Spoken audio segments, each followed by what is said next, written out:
Hello, my name is Rebecca Jackson, and if you don't follow me already, then please do subscribe to this channel, and also if you like this video, then give it a like.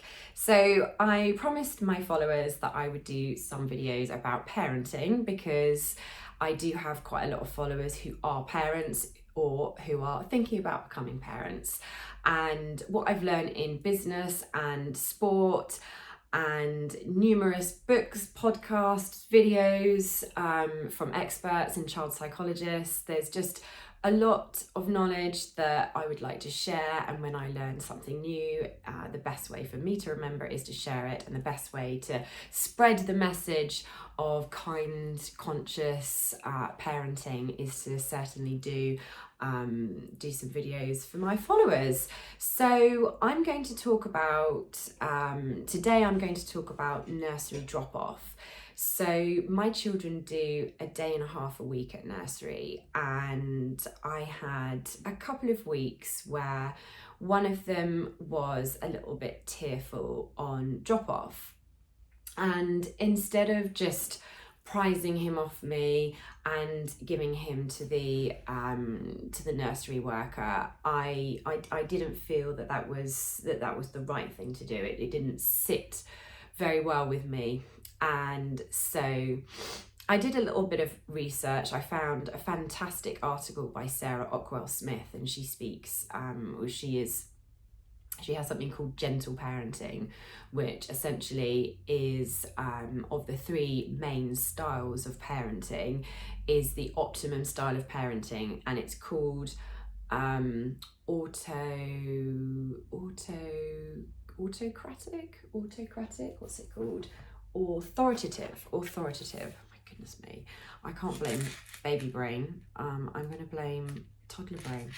I'm just going to blame being human. Authoritative, which is different to authoritarian, because authoritarian is very much, let me just check this, authoritative parenting. Yeah, so authoritarian is very much, I told you not to do that because I said so. Don't do as I do as I say.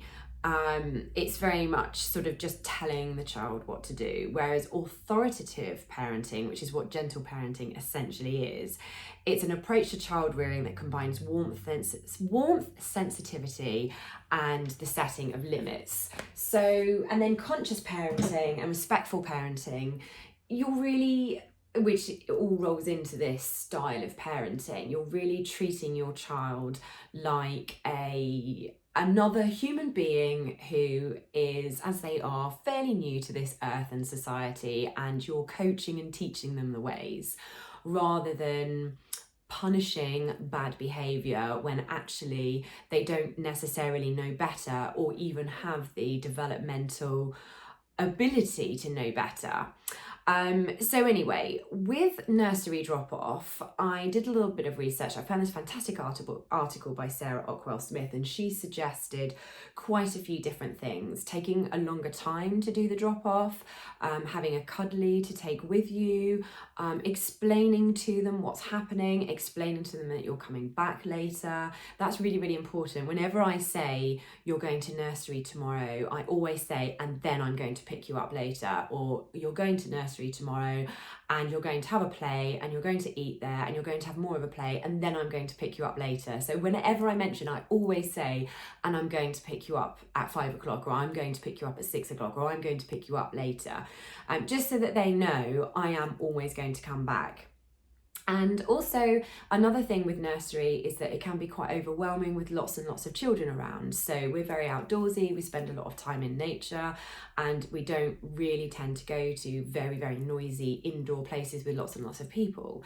As an adult, you can go and take yourself to another room and have some quiet time, or you can put your headphones in and listen to your music. You know, you can regulate yourself. So a 2-year-old, does not have the same ability as an adult necessarily to regulate themselves, and B, does not even know or think possibly that could be an option.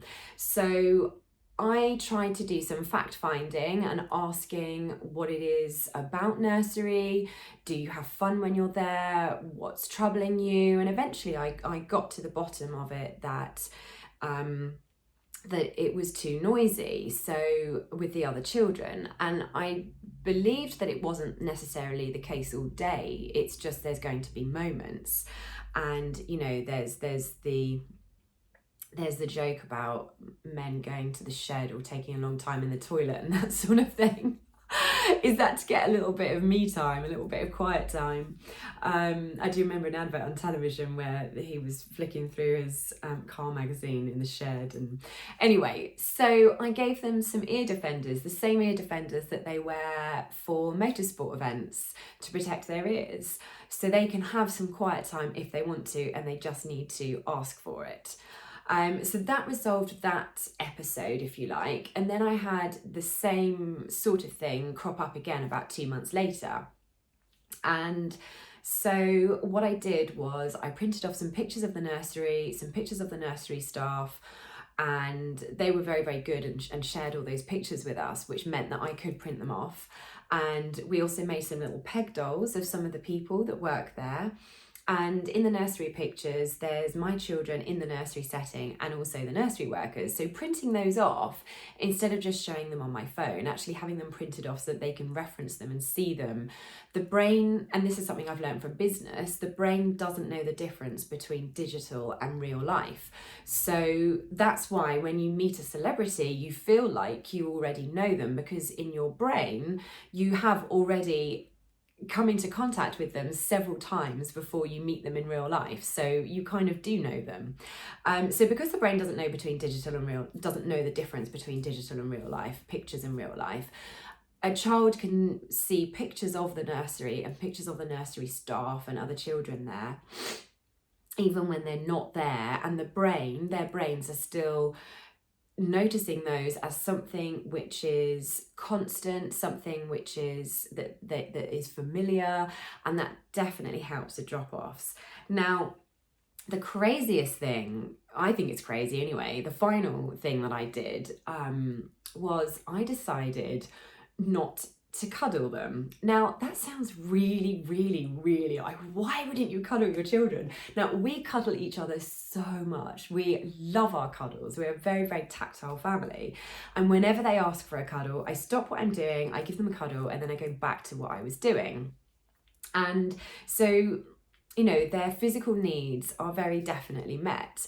As a grown-up, we cuddle when we say hello and we cuddle when we say goodbye. Children, however, they ask for a cuddle when they want a cuddle. So it could just be in the middle of play, you could be in the middle of doing a chore or a task, and they ask for a cuddle. So the social niceties and the social expectations are in development. That's something that they're learning. So I thought, they're not actually asking for a cuddle, and me going down to their level, and I always speak to them down on the level. That's what I do, probably, I don't know how many squats a day by going down onto their level, but it is the best way to speak to your children. So I go down onto their level, and I say goodbye to them. But what I was doing was giving these massive, massive cuddles, and you know, for them it could be this is a symbol, this means it's real, mummy is just about to go, and it makes it all that much more real, and it's extra closeness just before going. You can fill the emotional bank account by doing lots of connection at home and lots of connection the day before, but doing it right before drop off is actually a little bit worse, and I found this for mine anyway. It's worse because you're getting that, you're sort of breaking the connection when they might not necessarily be ready to break the connection. At home, you can do the connection for longer. So, I mean, you can at nursery, but it definitely, for us, made the goodbyes a little bit more difficult. So, and I don't think my children are rare in this. I think that this will be the case for other children as well. It's that making it all that much more real, and this is, oh my God, this is happening now. Mummy's going, mummy's going, mummy's going. Whereas just saying, oh, have a great time. I'm really looking forward to seeing you later. Tell me all about what you did today. Have a great time. I'm so looking forward to seeing you later. I love you so much. It's happy, it's cheerful, it's decisive. It's not, you know, if they're crying and you're going, oh, you've got nothing to worry about. I'm so happy. You should be happy too. You know, that's completely invalidating their emotions. It's not that at all. It's just controlling it as much as you can in terms of not letting it go into a sort of a soppy state when they're not asking for that. If they're asking for love and connection and they're asking for closeness at that precise moment in time, then give it to them. But what I've found is if they're not asking for it when it comes to saying goodbye, actually you're making the goodbye a lot easier by not then just, you know, putting yourself on them and, oh, give me big cuddles, I'm going to miss you so much. So the cheerful goodbye, and then they've got the option to reach out for and ask for physical, their physical needs to be met if they want them to be. And so my son said, cuddle, and he didn't even go for the full-blown cuddle, which may have led to some upset. He sort of just stuck his head like that into my neck. He was fully in control of that, and I think as much control that you can give to them as possible, because from if looking at it with empathy and looking at it from their point of view, they don't control when they come and go, really. They are not controlling their me time and their time away. You know, I've been teaching them to say, when they want personal space, when they want to be by themselves. Of course, they ask for a cuddle and I give it to them. And so giving them the ear defenders so that they can have some quiet time, they're in control of that.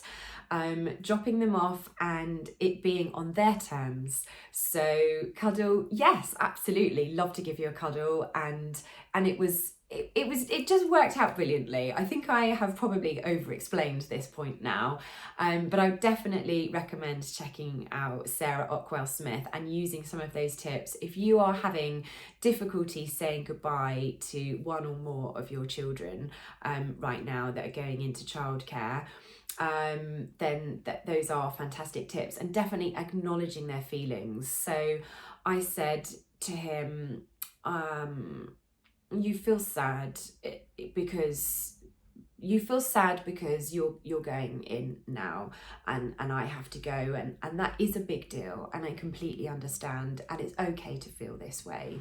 It's okay to feel sad.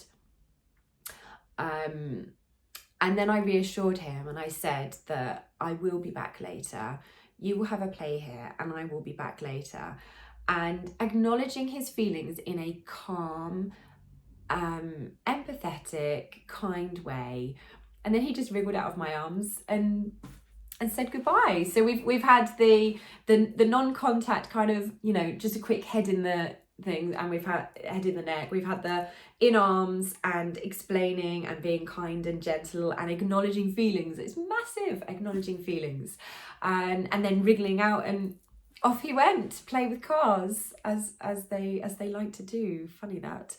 So yes, I hope you found this video interesting if you do or don't have children, and please do like and pop something in the comments below, and check out my other videos.